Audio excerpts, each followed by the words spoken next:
Hi, welcome to TMSP Vlogs. In topic na to biyaon, piagbidan sin unitary form of government iwan sin federalism. Ayaw man ka mo malupa, mag-like, iwan mag-subscribe. Lapayan nyo na dupuni in billion. Supaya ka mo man-notify bang on video bago ika-upload to. Ayaw na magpalukay, let's go! Assalamualaikum ngan ko inod.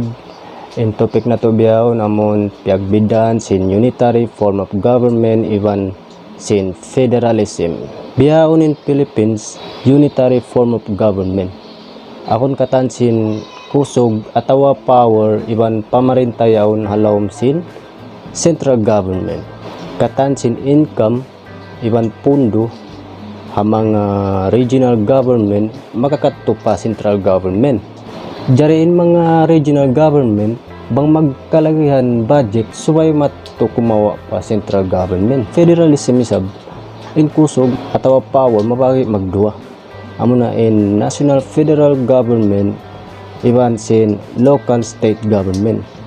In Philippines mabagi pa dukaing states. Biyan na sin propose si Pimentel aun Central Luzon State, Manila State, Central Mindanao State, Bangsamoro State, and so on.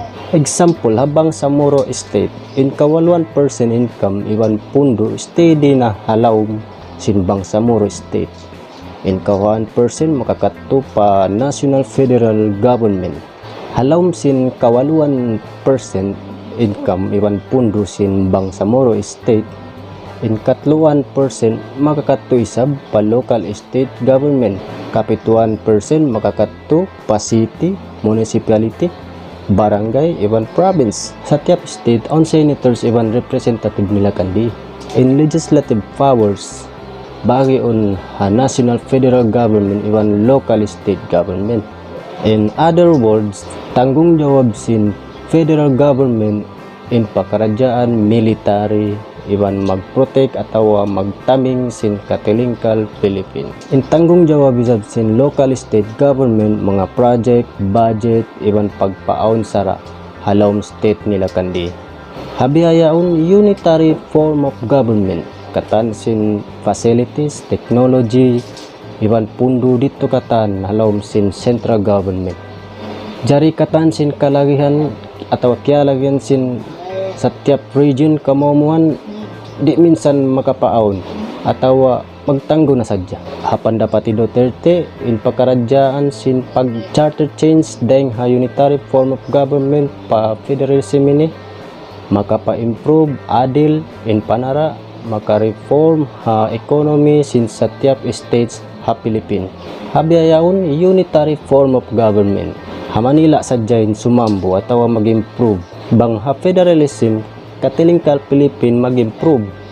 In Malacanang iban Supreme Court ha Manila. In Senate isab ha Pasay. In Congress isab ha Quezon. Katanya to Luzon. Bang ha federalism isab in katanya to kanaton katan pa katilingkal Philippines. Jari in advantage iban weakness sin sa tiap state tumampal na pa kanya-kanya bang halawom sin federalism. Thank you, magsukod.